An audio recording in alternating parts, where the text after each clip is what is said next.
Ready to unlock the power of video in your WhatsApp marketing with Wati. First, head to your Wati dashboard and choose whether you want to send your video as a broadcast message to multiple contacts or within a specific conversation. Next, look for the attached file icon, usually represented by a paperclip or a plus sign. Click on it to open your file explorer. Now, it's crucial to understand Wati's video limitations. The maximum file size is generally around 16 megabytes. And MP4 is the most compatible format. Larger videos might need to be compressed before uploading.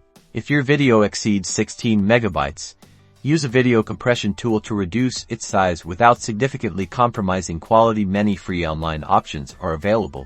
After selecting and uploading your video, don't forget the caption. A well-written caption can significantly boost engagement. Provide context, a call to action, or simply a brief description. Finally, double-check everything and hit send. Your video is now on its way to your contacts. And that's it. You've successfully sent a video using Wati. Remember to optimize your videos for mobile viewing and keep them concise for maximum impact.